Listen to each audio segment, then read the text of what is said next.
Hello, everyone, and welcome to New Cancer Mentality. I'm David Farzam. New Cancer Mentality strives to give cancer patients and their families information in terms they can understand and to help everyone learn about the newest trends emerging in the cancer field.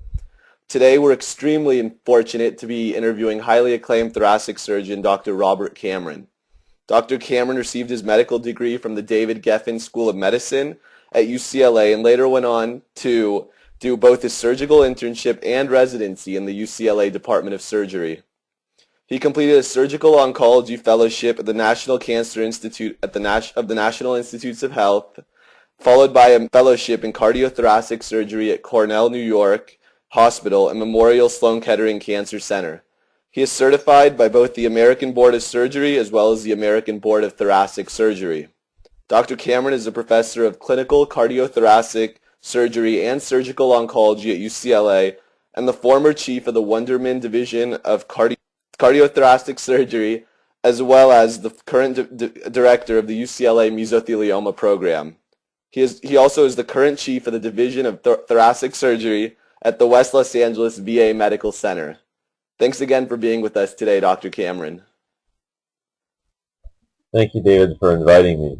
It's good to have as many opportunities as possible to talk with people about cancer. So, Dr. Cameron, what got you interested in becoming a thoracic surgeon and going into cancer research? Well, David, I became interested in medicine in general as a child, primarily because many of my family members were doctors or nurses. And when I went to college, although my major was in a quote-unquote soft science in medieval studies, I became involved in some basic cancer biology research at the medical center there. And after that, I was hooked. So when I decided to become a surgeon, I naturally decided to become a cancer surgeon, or what's called a surgical oncologist. In addition, when I trained to become a cancer surgeon, I was exposed to surgery of the chest, or what's called thoracic surgery. And immediately when I started doing that, I knew that that's what I wanted to do. So I became a somewhat highly specialized thoracic surgical oncologist, or a cancer surgeon of the chest. And how did you first get interested in mesothelioma? That's also a very interesting story. Mesothelioma, as you know, is a very rare tumor, and when I trained in the 1980s and early 1990s as a general surgeon and surgical oncologist, there was really no good treatment for this horrible disease. But as part of my education for surgical oncology, I actually reviewed all types of tumors, and I edited and co-wrote a small book on cancer treatment as part of that research, and I carefully looked into the treatment options for this disease. I actually assigned myself a chapter on mesothelioma, so I became quite familiar with all the treatment options, and clearly that new approaches were needed. After I finished training, both in general surgery, surgical oncology, as well as cardiothoracic surgery, I went to UCSF, at which time I was chief of thoracic surgery there, and at the time a friend of mine who I had done research with at the NCI, Dr. Raj Puri, came for a meeting in town, and I asked him to come to our cancer center to give a talk. He chose to talk about interleukin-4, which is a natural body hormone involved in the immune system, but it's also somewhat involved in cancer treatment and immune recognition of abnormal cells. And I really wasn't terribly interested at first. I heard a lot about this when I was doing research at the NIH, and it really hadn't turned out to be a very good molecule to fight cancer.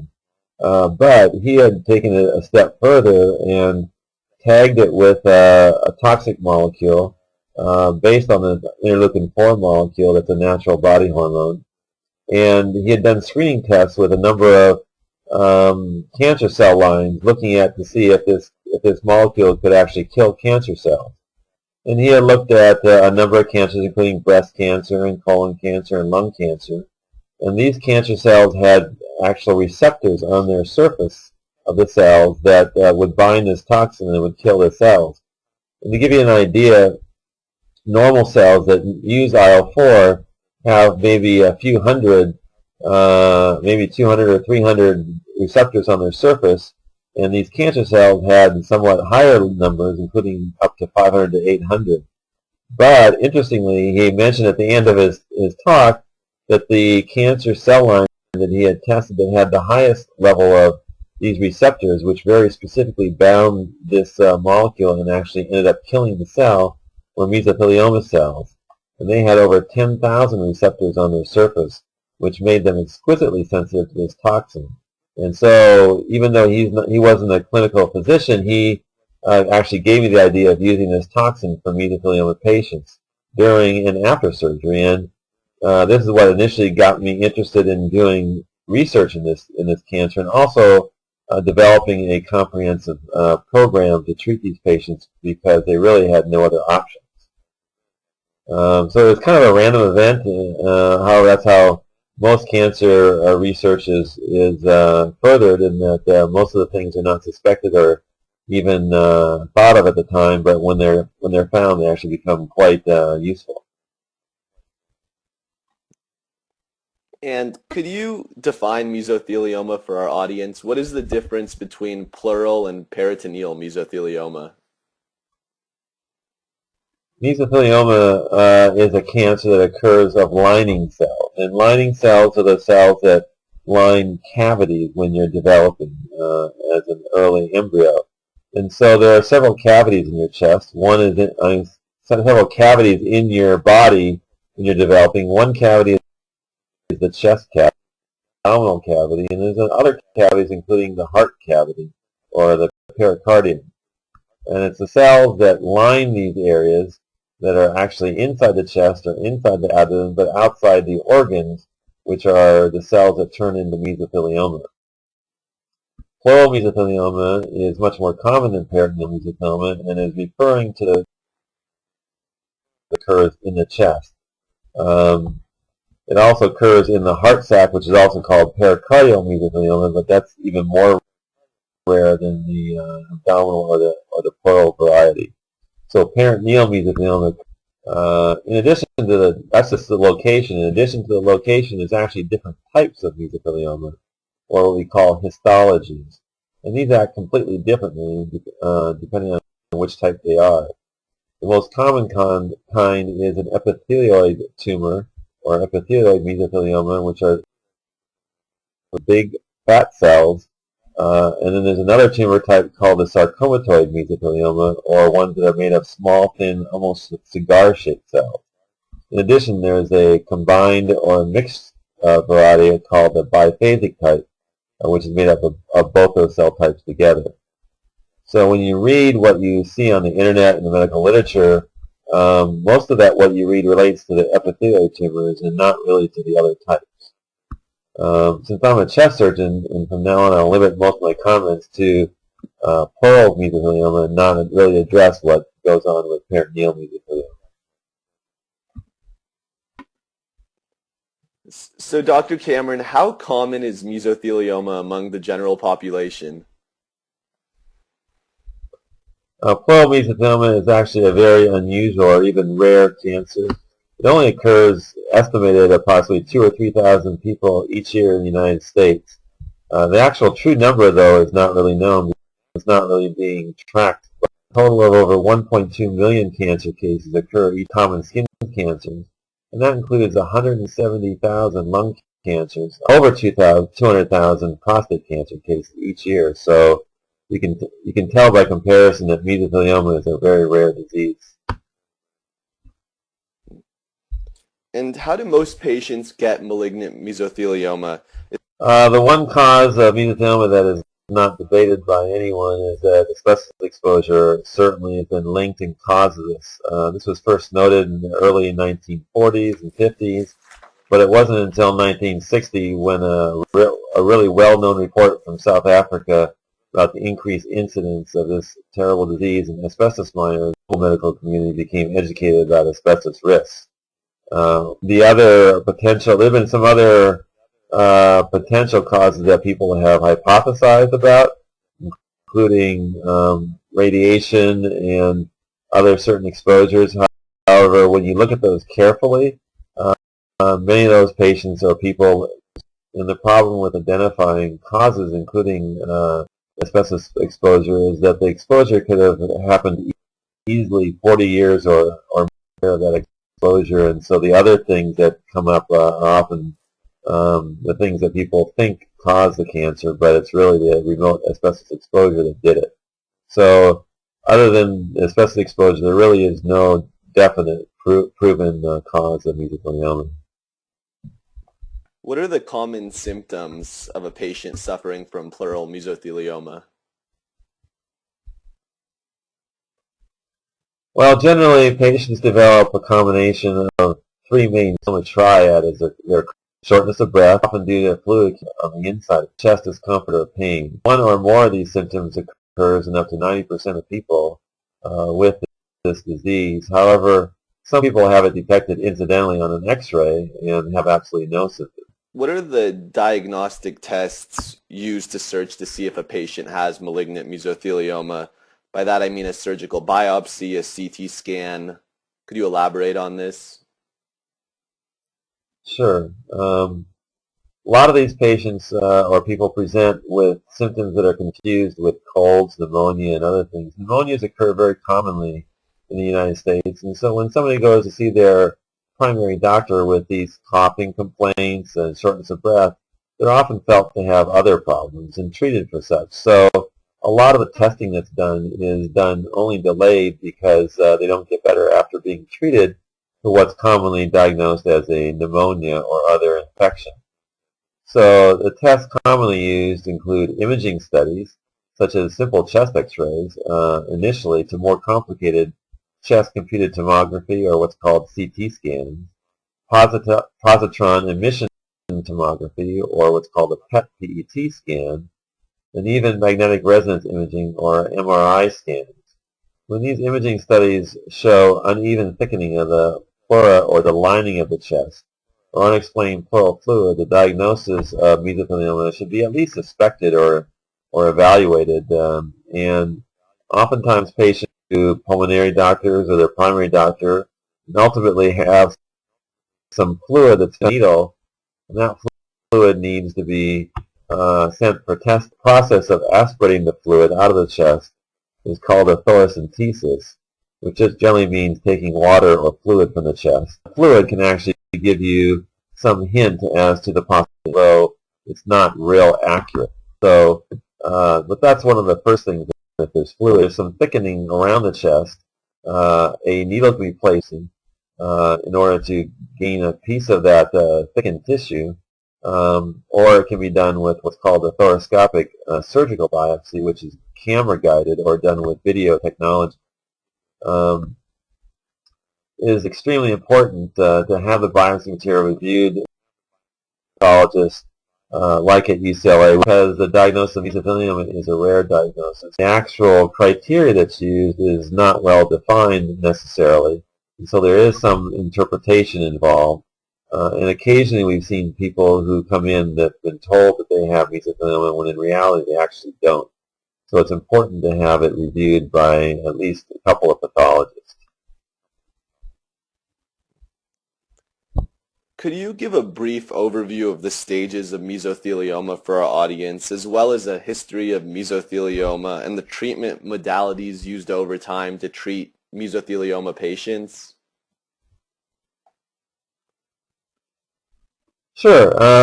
Unfortunately, though, there is not a good staging system for pleural mesothelioma. There are a number of them that have been proposed by a variety of bodies, including kind of the official TNM, which is the tumor, nodal, and metastasis staging systems by the large bodies in the United States as well as internationally that make these determinations.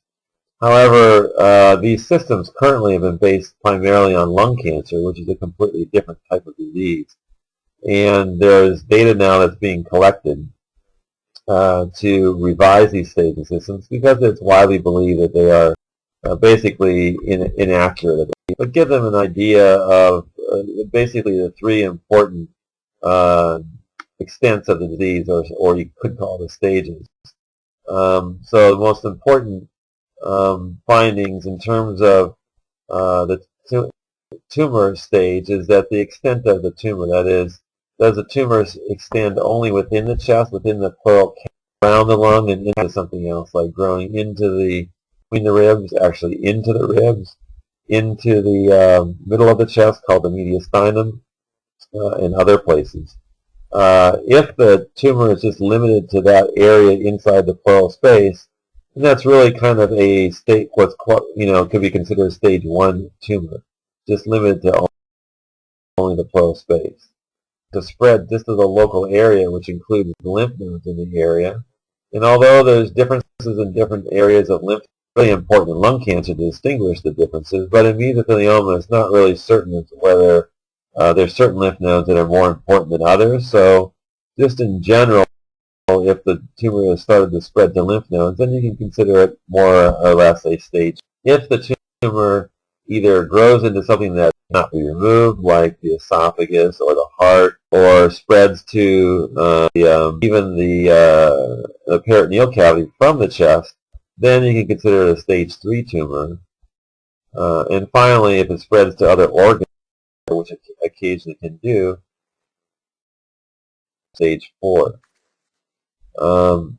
The treatment modalities used to treat patients with mesothelioma basically are one or more of 3 basic cancer treatments that everybody uses to treat: radiation and chemotherapy. Use which one or more to use is really highly dependent on the stage and even the type of mesothelioma, as I explained earlier, in terms of epithelioid and sarcomatoid subtypes.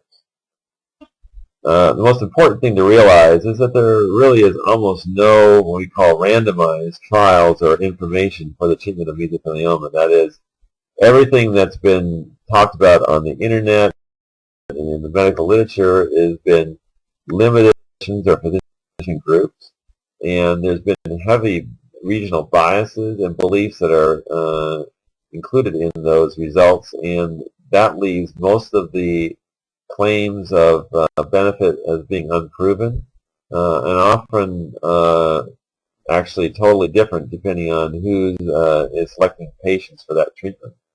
So even at expert centers, physicians have a lot of bias as to what they think will work, and they can treat patients in such a way that they can make their own beliefs come true. So you have to be wary just about everything you read on the internet and in other areas, that most of that information is certainly not proven and not widely accepted. Some may be true, but we just don't know for sure yet.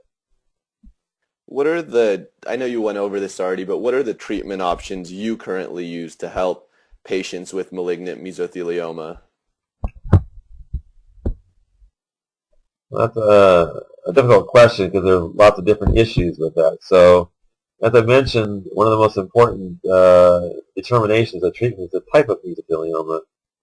For instance, early stage mesothelioma tends to spread very quickly to other organs, to the brain, to the bone, to the liver, and essentially goes everywhere in the body. So what you need for that kind of a tumor is to find a treatment that goes everywhere in the body and can combat these cells wherever they are. So the only such treatment that we have right now is chemotherapy. Therefore, patients with sarcomatoid mesothelioma need to be treated with chemotherapy initially. In addition, there have been chemotherapy regimens that have been shown useful for mesothelioma, used primarily epithelioid mesotheliomas, and there were very few sarcomatoid tumors in that group. So, as a general rule, the sarcomas are like other tumors, and they respond to a different set of chemotherapy agents. So, if we diagnose a sarcomatoid mesothelioma, what we generally recommend is they start right away on chemotherapy with chemotherapy agents that are more suited for soft tissue or sarcoma. With the more common epithelioid tumors, however, that tumor actually space or inside that one side of the chest without spreading to other organs or aggressively beyond that area for a fair period of time. So that lends itself to be treated with local treatments like surgery and even radiation. So in our experience, the most successful treatment for these patients is to do initial surgery, which can remove basically all the visible tumor inside the chest. And then afterwards, because we know that even if you try to remove all the tumor within the chest, no matter what kind of surgery we can do, There's still going to be some microscopic cells that are floating around within the chest that need to be treated with more treatment. So for these, we recommend other treatments after the surgery. But the surgery is the initial mainstay for treatment for the initial reduction in the tumor amount. That the additional treatments that can be used are a number of them. We're adding to them all the time, but that's the area that we're very interested in researching, is being able to add additional treatments either during or after surgery, including the toxin I mentioned earlier, which can make a huge difference in the success rates of the surgery and the ability of patients to live a long time with this tumor. Excellent. How do you determine which treatment regimen is best to patients? Is it determined by the stage of the cancer? As I mentioned earlier, the staging system is a little bit inadequate. However, the stage definitely helps determine what might be the most appropriate treatment for treating patients with mesothelioma. However, again, there in the past have been very significant biases among different physicians and physician groups in a variety of different parts of the country. So, for instance, in Boston and New York, there have been some surgeons that feel that scraping out the tumor surgically with removal of the underlying, actually essentially uninvolved lung, as well as the diaphragm completely and pericardium or heart sac, is important, while others, me included, feel that the lung can be spared because the lung simply is not involved and is only covered by the tumor and not actually involved on the inside. Some oncologists, for instance, who are involved in giving chemotherapy don't even refer patients to surgeons because they want them to try to put them on what's called chemotherapy trials, at least at first.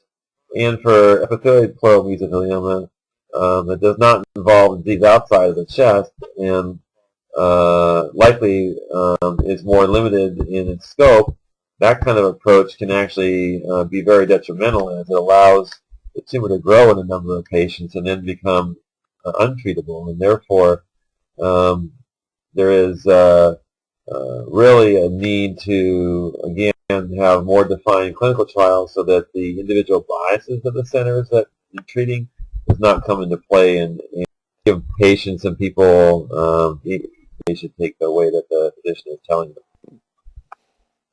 What can patients expect after treatment for mesothelioma? Is there usually a lag period before patients can resume normal activities? Well, it certainly depends on what kind of treatment they're going to be getting. If they get only chemotherapy, then obviously the toxicity or the side effects of the chemotherapy will determine what they can do.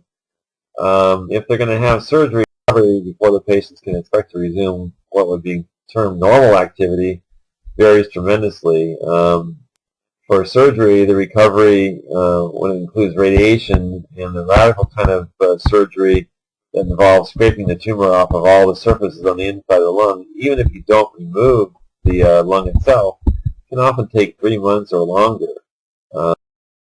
When radiation follows this, 8 weeks that are needed itself, and then the additional 6 to 8 weeks in general to recover from, to have and recover from the radiation. One of the things that I found quite interesting is that although physicians of general types tell patients that surgery is considered a radical, patients undergoing surgery take a lot longer in recovery, that's actually not necessarily true. Patients undergoing radiation and chemotherapy have often, in my experience, complained of even worse symptoms in surgery and a long time to recover, an even longer time to recover from the radiation and chemotherapy than with surgery. And it does vary from person to person as well. And when you go to some of the experienced centers throughout the country who use what's called multimodality or trimodality therapy, which is just all three of those, can take even longer to recover, as much as even a year before they're feeling even slightly back to normal, and sometimes never really completely recover. So the treatments do have a lot of significant side effects. When performing surgery on patients with mesothelioma, how important is it for you to eradicate and remove the whole tumor from the malignant site? Are there many reoccurrences of mesothelioma that commonly occur? Yeah, it's a complex issue. It's a good question. Surgery for mesothelioma is very complex. There's different ways to do it. Even if you're doing what's called the same procedure, two different surgeons never really do that the same way. So there are some surgeons who believe in extremely radical operations that include removing the tumor, the diaphragm, the pericardium, and the lung. And these are generally called extrapleural pneumonectomy, or EPP. And they believe that kind of operation is necessary to obtain the best response. But you know, what you have to realize is that no matter what surgery you do, there is no way to actually remove every single tumor cell. It's just physically impossible because the tumor cells are sitting on all the surfaces on the inside of the chest, including the back of the ribs, the diaphragm, through and to your heart, the heart itself, and all the other surfaces, including the lung. So any surgery, by necessity, has to leave a little bit of the tumor left. So you have to realize that and understand that, and then plan your therapy around that. In terms of doing the EPP, more recently, some surgeons from the UK actually performed a randomized trial, one of only about 2 randomized trials in recent memory for mesothelioma, and it was called the Mesothelioma and Radical Surgery, or MARS trial, M-A-R-S trial. And this clearly showed that there were significantly worse outcomes when people did take out the lung, and therefore most surgeons throughout the world have now pretty much abandoned doing this, except for maybe a few still in Boston and New York. And so it's pretty well accepted at this point that the radical operation in terms of taking out the lung is worse for patients and not better. There is a more detailed but less radical operation called a pleurectomy and decortication, and that may still be a reasonable procedure to do, because what that does, it is scrape out all the tumor from the inside of the chest but leave the lung. And as it turns out, if you leave the lung, that reduces a lot of the side effects of the surgery itself. It also still removes all the visible tumor in many instances, and this actually may allow the other treatments to work a little bit better. There's also surgeons. For instance, when I do this operation, I never remove the heart sac or the actually invaded through by the tumor. In approximately 80% or more of the cases, I can leave those areas alone. Actually an important point, because if you open up those areas, you're opening up potentially into a new space which didn't have a tumor in there to begin with. And when you do that, you can actually end up spreading the tumor and actually hurting the patient in the ability to control the tumor by actually spreading it into a new area in the body that can't be as easily controlled as that when it's in the original pleural space. So it also kind of harks back to cancer surgery in general. When you study the history of cancer, people have always started off doing more and more radical operations. For instance, lung cancer, the first and only operation initially was taking out the whole lung. But now we know through better and better techniques that we can actually just take out part of one lobe of one lung and still get just as good effects of taking out the whole lung. And like breast cancer used to have a radical mastectomy, and then they realized they didn't have to do that, so they started with a modified radical mastectomy, which was much less deforming. And then now, more recently, people just take out the tumor right where it is and not even do mastectomies most of the time. So with the history of surgery, at least radical surgeries for cancer, not being very good, it makes sense that the current surgical treatment for mesothelioma should not include the more radical operation, but should include a very focused operation that can be done just to remove the tumor itself, then to add the other treatments on top of it. So in 2011, I think that should be assumed to be the treatment of choice. On that note, you published an article stating that extrapleural pneumonectomy should not be the performed surgical technique for mesothelioma. Could you describe this technique to our audience and tell us why you felt this wasn't the ideal treatment option? Sure, as I just kind of mentioned, removal of the tumor, the diaphragm, diaphragm, the heart sac, lung, along with the tumor, is called an extrapleural pneumonectomy, or EPP for short. During this procedure, the tumor, when you start the procedure, is literally to the rib and teased off of the other structures in the chest, like the esophagus or food tube, a lot of the major blood vessels, and the diaphragm and the heart sac are actually physically removed. Now, you have to kind of remember that the diaphragm is the division between the peritoneal cavity and the chest cavity. So when you remove that, you basically create a communication between the two areas, a place for the tumor to spread to. And the same as with the pericardium. It divides the heart sac from the chest. So you're creating new connections with areas of the body that spreads the tumor. And after you've kind of taken all this stuff off around the lung is then removed. And this differs substantially from what's called a radical parietal porectomy and decortication, which basically starts off very similarly to the EPP, where ribs and teased off all those other structures that I mentioned. Once you get to the diaphragm and the heart sac, differences occur. Some people do take those out, but I don't. I tease the tumor off of those surfaces because there's really no reason why the tumor can't be teased off those surfaces. If it is teased off the back of the ribs, then it comes off of basically any surface inside the chest. And then ultimately, once you've gotten the tumor down onto the lung instead of taking out the lung, and that can be done actually in a fairly straightforward manner and a complete manner, despite what some people in New York and Boston claim. It actually is done quite nicely. And I did point out earlier that the Mars trial did show recently, without a doubt, that the EPP procedure basically should not be performed any longer and should not be what I termed in my paper the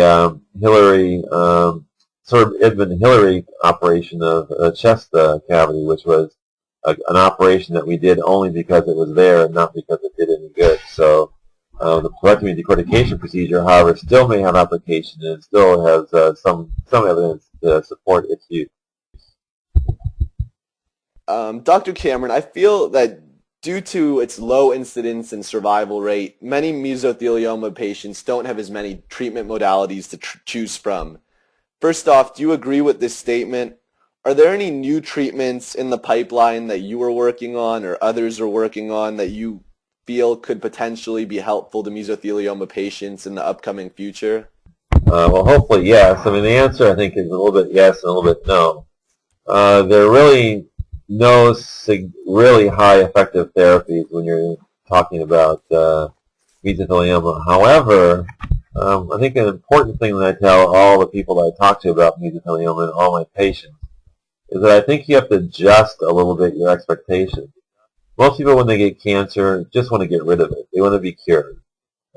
In reality, that would be great if we can do that, and ultimately I'm sure we'll be able to in the future. But until then, I think the idea is that you want to have the cancer successfully treated. And it's not any different than diabetes. When you go and see a doctor and they tell you have diabetes, it's a lifelong illness. You're not cured from that, but you can be treated very successfully. You can live a long life. So the same kind of expectations should be applied to mesothelioma and other cancers as well. Combinations of treatments that can lead to prolonged and very good quality of life, which is another important factor. So some of the current treatments that we use included the 3-surgery radiation and chemotherapy, but using and plans to use in the near future, which include immunotherapy with agents such as interferon alpha, as well as cryotherapy and radiofrequency ablation, which are putting needles in little areas and freezing or heating them and killing the tumor in that one site in the body without doing any surgery or any other toxic therapy.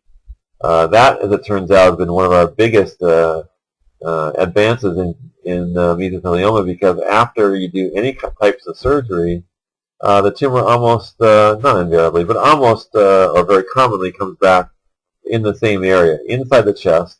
And after you've done surgery, you certainly can't do it again. And if you've done radiation, you can't do it again. So what's left is chemotherapy. And as I mentioned earlier, it's not too successful in terms of controlling disease. So oftentimes the patients, when the tumors came back, had no other real treatment options. So currently, with the regimen that we're using, cryotherapy and radiofrequency ablation have been able to control those little nodules before they've gotten out of control, and we don't even necessarily use chemotherapy in those patients. So with combinations of these treatments that I mentioned that are used at any one particular point in time in the treatment of the cancer, can live for extended period of time on occasion, even as long as 10 years in our experience.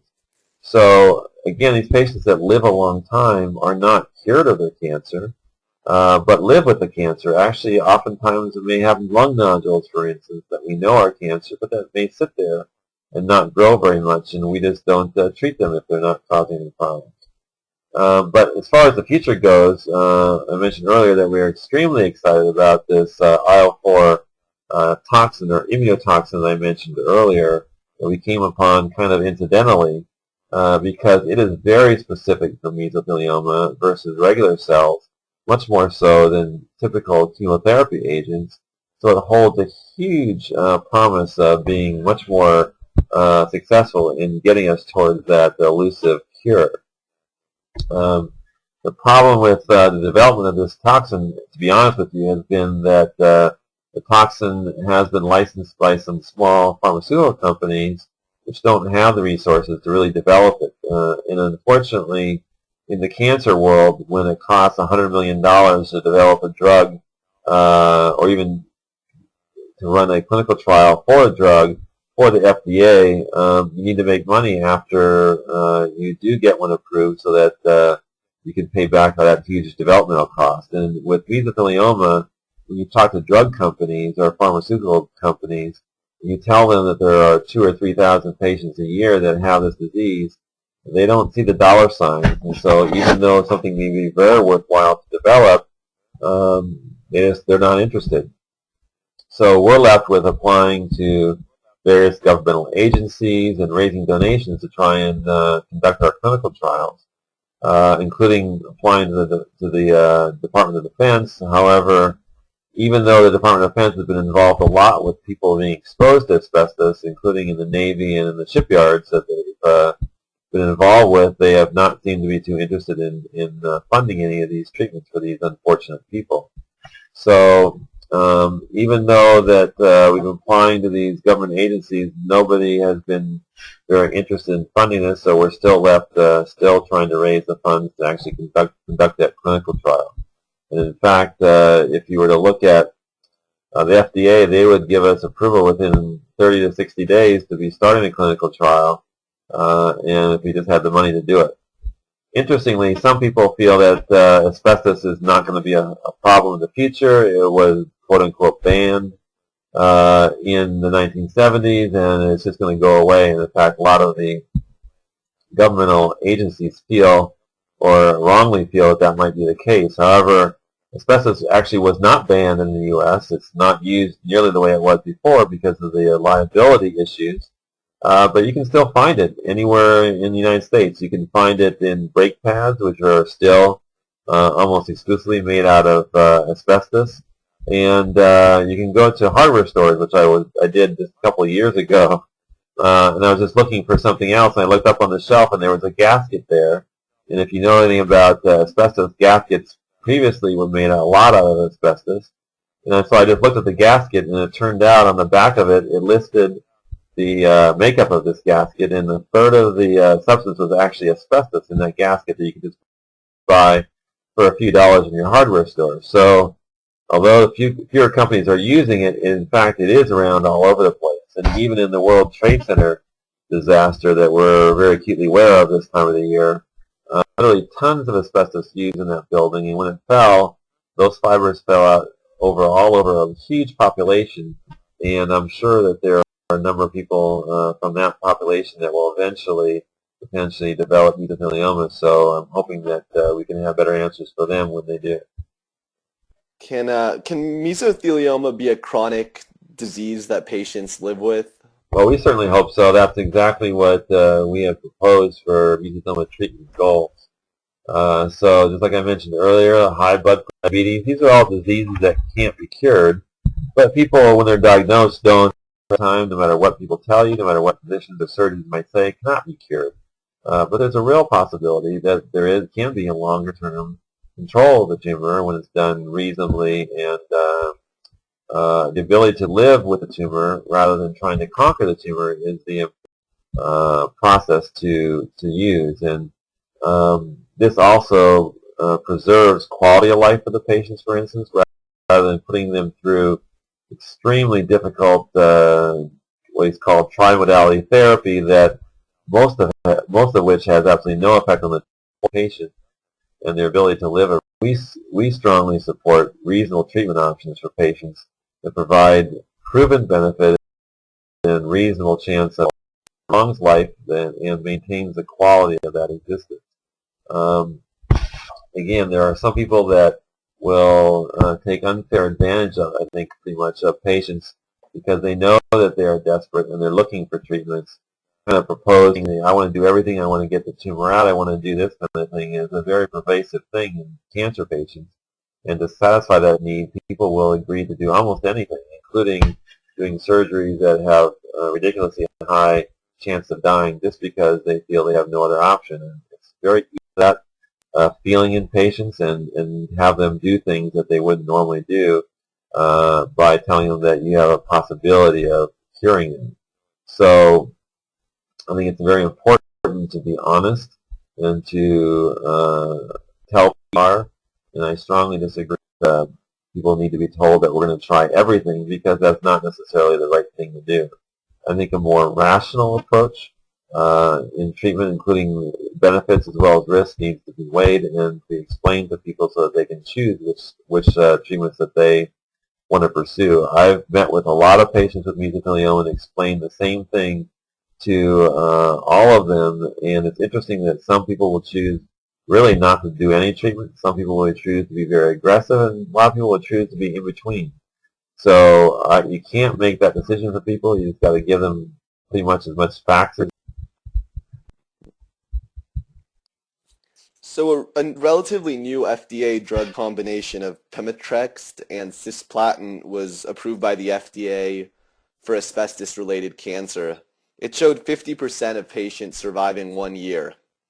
What are your opinions in regards to these drugs being used? Does resistance tend to develop against these drugs? Actually, this is kind of a landmark combination of drugs. It was a breakthrough, and it was first approved by the FDA in March 2004 because it was the first time ever that a treatment was shown to be beneficial for mesothelioma, and particularly this type of advanced cancer,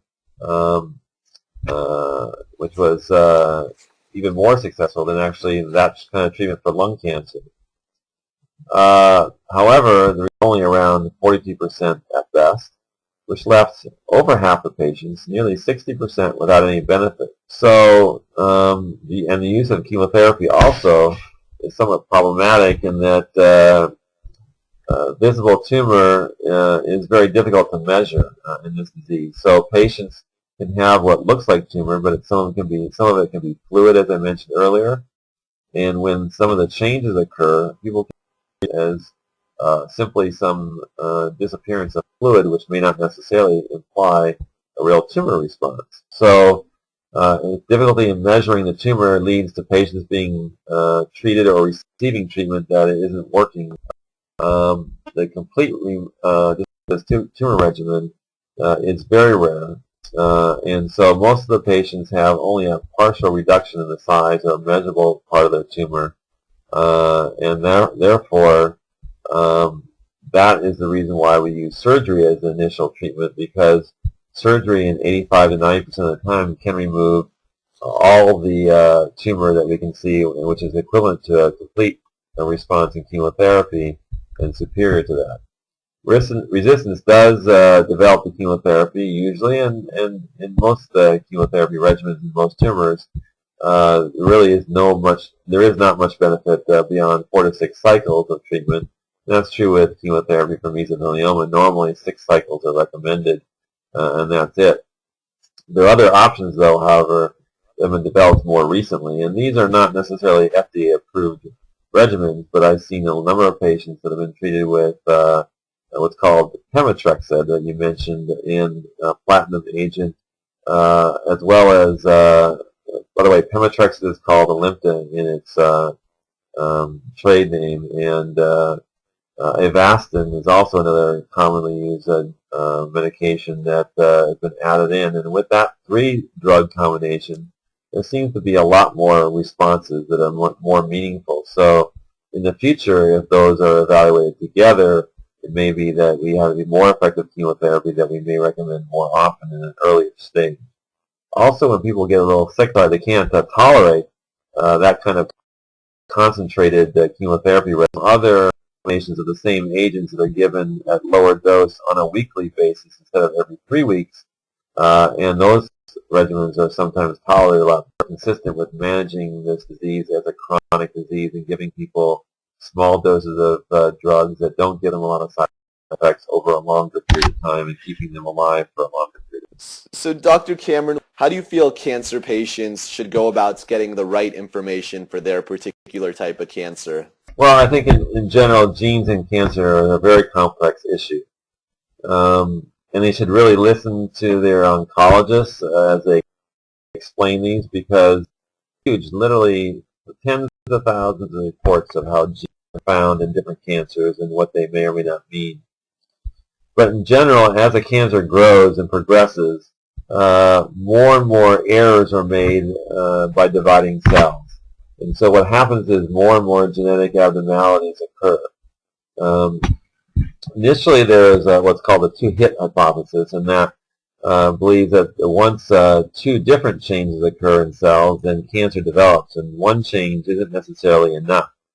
However, after these two initial changes occur, as become more bizarre in their characteristics. But these changes are really associated with the cancer, cause them. That distinction is often lost in all these reports. Only a small number of fraction of the tumor cells reflect some of these changes, and so to talk about them in general as causing these abnormalities, I think, is a little bit premature. This is often forgotten when the reports come out, and even some physicians who talk about these abnormalities really don't know what they mean. However, more recently in lung cancer, some of these abnormalities have actually been more or less figured out, and now there's about two or usually the types of chemotherapy drugs that are used in the cancer patients for lung cancer. However, mesothelioma is nowhere close to this, and all the data should be thought of as being initial premature data. Some of it's very exciting, but people need to learn a lot more before they can be used. So in general, unique genetic changes in cancer are pretty rare, and the ones that I'm aware of in mesothelioma, or situation I talked about earlier, where they're stumbled upon, nobody was thinking about it, but it just kind of vanished. But until this point, there's really nothing that can be used in mesothelioma. How individualized do you think cancer treatment should be? Do you think when you perform surgery, you tend to follow a very similar technique each time? Well, I do think pretty strongly that cancer treatment should be individualized as much as reasonable, and there is some evidence that support that. As I mentioned earlier, it's extremely easy to use the desperate feelings of cancer patients to propose all kinds of useless treatments that do nothing but diminish the patient's quality of life. They also add billions of dollars of unnecessary healthcare expenditures to our healthcare system that's already quite packed. The surgery performance is a little bit different question. To be able to do surgery in mesothelioma, you really need to have quite a bit of experience in doing this type of surgery, and it's not easy just to kind of do it part-time. There are a number of heart surgeons that do primarily heart surgery, and even general surgeons who try to do this, who don't really have the experience and can't do it, do often a half of a job and then stop and that kind of thing, which actually hurts doing anything afterwards. So I have developed a relatively standardized approach to mesothelioma surgery, which is necessary to be meticulous enough to get some good results. However, within that standardized approach, there is a lot of variation from person to person, so that somebody who has involvement of their pericardium or pericardial sac, for instance, can have part of that removed.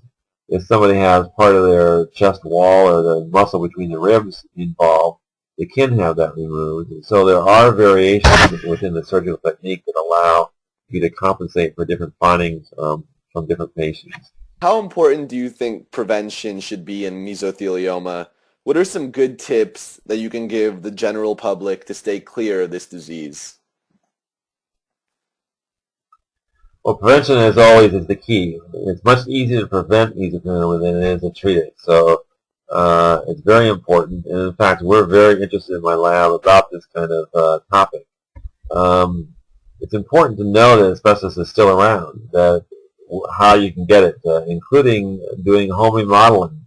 It's very easy for homes that have had asbestos put in a long time ago in things like stucco and in tiles in the ceiling and the floor and on the roof, and all those things can have asbestos in it. So you have to be aware that it's there, have things tested, and avoid breathing in any dust when construction is going on. However, the topic of prevention is very important. Once somebody's been exposed, you have literally somewhere between 15 and 40 or more years before the tumor even develops. So you have a big period of time when you you can potentially prevent the tumor from developing in the first place. And there's very few things or ways people are looking at doing this, but we're particularly interested because, as most cancers, or a lot of cancers, mesothelioma probably comes about because of inflammation that exists as a chronic problem inside the chest based on the asbestos fibers. And if that inflammation can be prevented with something as simple as an aspirin a day or with some other drugs like Celebrex, this disease probably could be prevented in many patients.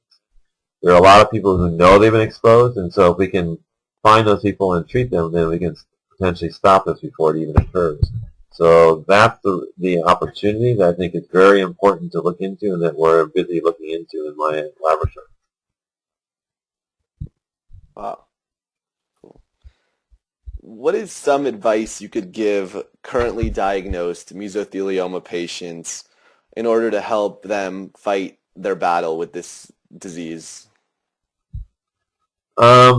But the most important recommendation I think to make is that you should be seen at a mesothelioma center of excellence, and that is centers that generally see a lot of these patients on an annual basis.